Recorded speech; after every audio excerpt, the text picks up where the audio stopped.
Na, o kalbant apie bendrą vartojimą ir rūkimą, vaikai be abejo seka suaugusiųjų pavyzdžių. Alkoholio suvartojimas Islandijoje yra ganėtinai mažas. Jis yra mažiausias tarp šiaurės šalių, netgi lyginant su Norvegija.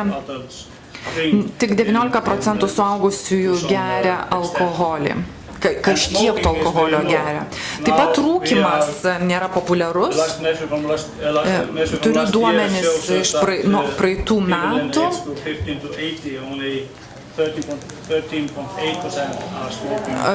Rūko kasdien tik tai 13,8% žmonių.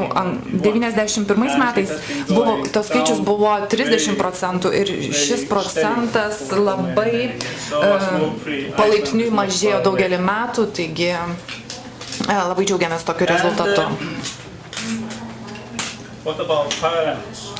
Na, o kalbant apie tėvus,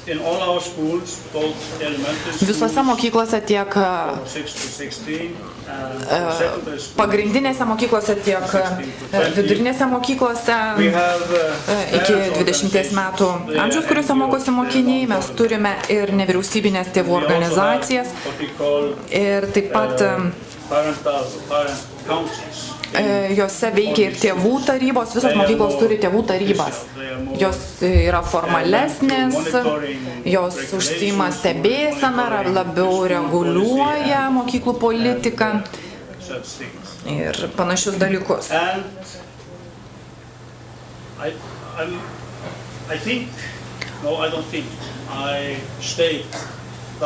Ir noriu pasakyti, kad tėvų darbas ir tai, kaip gerai jis yra organizuotas mūsų valstybinėse mokyklose, atlieka gyvybiškai svarbų vaidmenį, kalbant apie prevenciją ir duoda tikrai gerų rezultatų, nes jie prisimė tam tikrą dalį naštos, jie stumia visuomenę į priekį. Na, taip pat įvairus bendradarbiavimas, tėvų bendradarbiavimas su vaikais besimokančiais toje pačioje klasėje yra labai svarbus. Tai yra labai keistas dalykas, nežinau, ar tokia praktika yra įdiegta kitose mokyklose, tai pavadinta tėvų pasivaikščiojimu ir tarkim penktadienio vakare tam tikros klasės tėvai susitinka arba tarkim šeštadienį ir jie kartu pasivaikščiojo tam rajone kažkokiame. Ir jie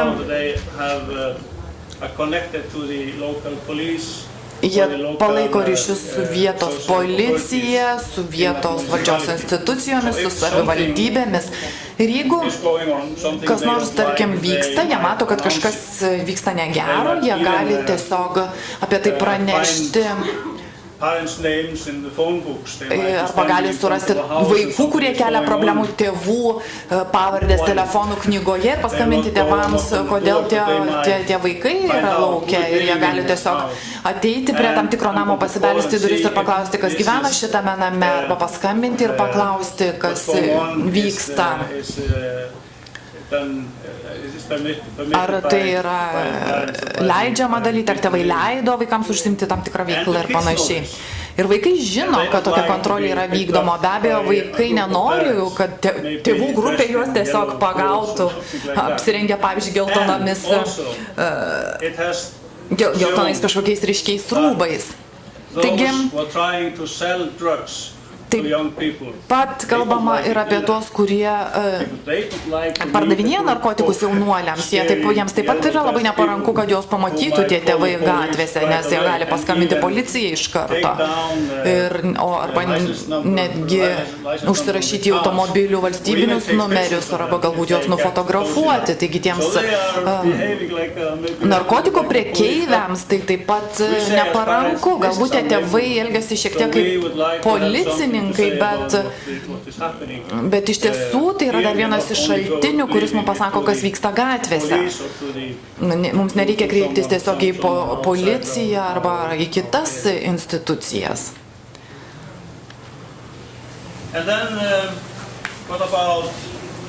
Na, dar vienas dalykas, tai yra sveikatinimo veikla arba sporto veikla.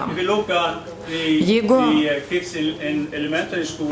pažvelgtume į vaikus besimokančius pagrindinėje mokykloje, 80 vaikų šiose mokyklose dalyvauja įvairioje užklasinėje veikloje, tokioje arba užsima tam tikrų sportų. Savivaldybės siūlo laisvalaikio veiklos stipendijas ir vaikai nuo 6 iki 16 metų amžiaus gali nuvykti į savivaldybę ir paprašyti šios stipendijos. Ta stipendija galima panaudoti, tarkim, apmokėti abonentui į sporto klubą arba menų mokyklą, nesvarbu kokie veikla nori užsiimti.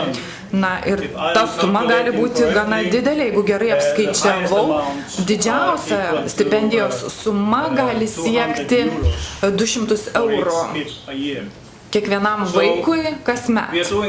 Taigi, mes tai darome tam, kad norime apsaugoti vaikus nuo tų rizikų ir grėsmių visuomenėje ir suteikti jiems kitą galimybę.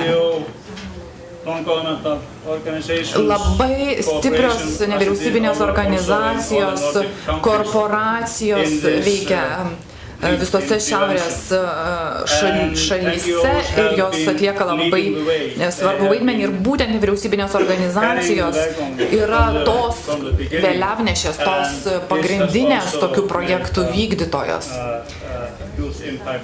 Ir jos daro didžiausią įtaką jaunuoliams šioje srityje. Na, kitas reikalas yra mokyklos aplinka. Daug pagrindinių mokyklų turi tą konkretų prevencijų planą, kitos mokyklos taip pat turi tos prevencijos planus ir tuos planus įtraukta tabako vartojimo, alkoholio ir narkotikų vartojimo prevencija, taip pat jos yra susijusios su kitais sveikatos klausimais. Taip pat mes šviečiame savo mokinius, tai yra privaloma pagrindinėse ir vidurinėse mokyklose ir pastaruosius 4 metus mes įgyvendiname programą skirtą sveikatai mokyklose, sveikatai gerinti. Ir ši programa įgyvendinama visose švietimo etapuose, tai yra pradinėse, pagrindinėse ir vidurinėse mokyklose. Na ir dar porą paskutinių dalykų, taigi prevenciniai planai yra mokyklose, jie yra nukreipti prieš patyčias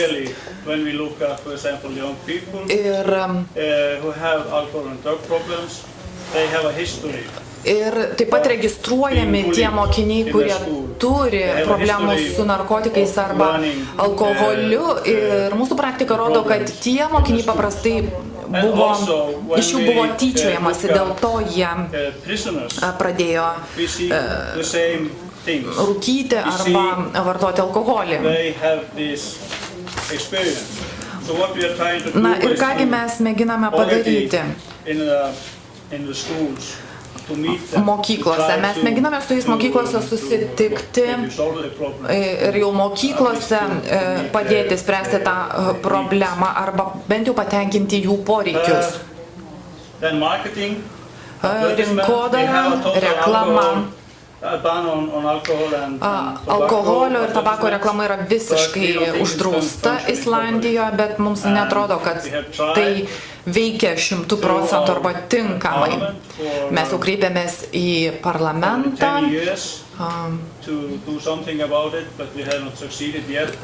kad ta kontrolė reklamos būtų griežtesnė, bet 10 metų dar nepavyko pasiekti. Bet reklama uždrausta, nors tas draudimas neveikia visų 100%. Taip pat mes turime labai aktyves tėvų organizacijas, nukreiptas prieš alkoholio rinkodarą ir reklamą, tai yra jų pagrindinis tikslas. Šios organizacijos praneša apie kiekvieną įstatymų pažeidimo atvejį tam tikroms susijusiams institucijoms. Na, čia paskutinė skaidrė, kurią ketinu jums parodyti. Ji atspindi mūsų požiūrį į prevenciją. Na ir labai greitai tiesiog pateiksiu keletą pavyzdžių. Aš tik pateiksiu tendencijas ir neketinu skaityti viso teksto.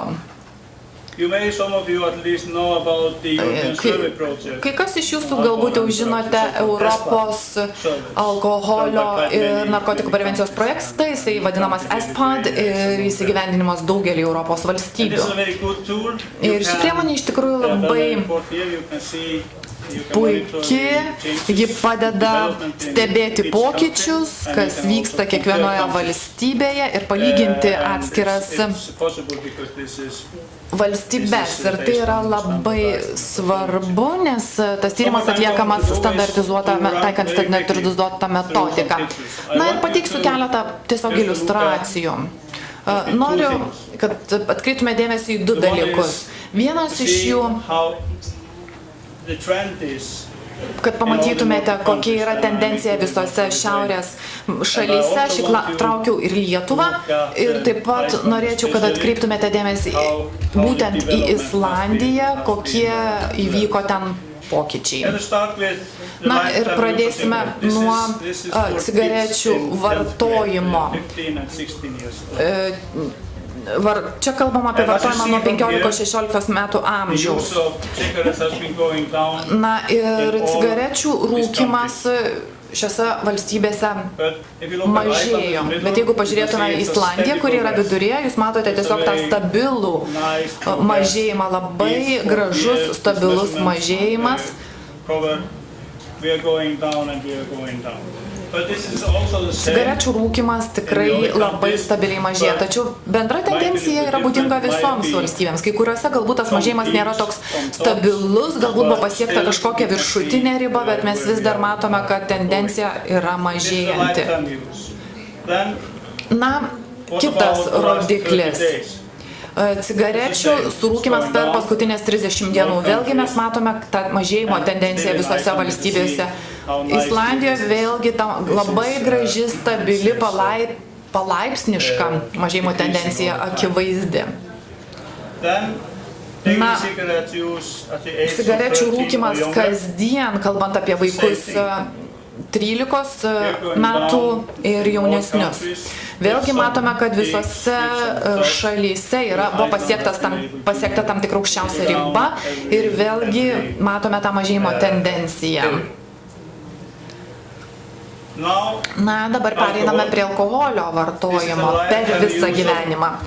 Tarkim, kiek žmonių vartoja alkoholį visą gyvenimą, kalbu apie alkoholinius gėrimus. Matome, kad šiaurės šalyse alkoholio vartojimas taip pat mažėja, bet Lietuvoje situacija kitokia. Islandijoje vėlgi labai graži mažėjanti tendencija. Čia kalbu apie alkoholio vartojimą visą gyvenimą. Na,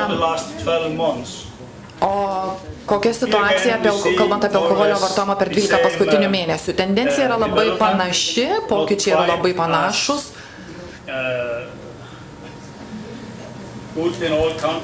Na, galbūt situacija ne visose valstybėse tokia gera, kaip kalbant apie rūkymą, bet situacija gerėja ir vėlgi jūs matote, kad Islandijoje alkoholio suvartojama vis mažiau. Na, o dabar, kalbant apie tos, kurie suvartoja daug alkoholio, čia kalbam apie žmonės, kurie 20 arba daugiau kartų vartoja alkoholį per pastarosius 12 mėnesių. Na, vis dar matote, kad tendencija yra ta pati. Lietuvoje šiek tiek šis rodiklis išaugo per pastaruosius 12 mėnesių, bet buvo išaugęs, bet ta tendencija vis dėlto yra mažėjanti. Na, kalbant apie pastarąsias 30 dienų, tendencija ta pati. Vėlgi, Islandijoje nėra tų aukštųjų taškų. Pas mus tiesiog laipsniškai ta tendencija gerti alkoholio mažiau išlaikoma. Bet dėl to, kad yra daug dedama pastangų, kad visuomenė suvoktų. Na, o čia kalba apie tuos vartotojus, kurie vartoja alkoholinius gėrimus 10 kartų arba daugiau per pastarąsias 30 dienų.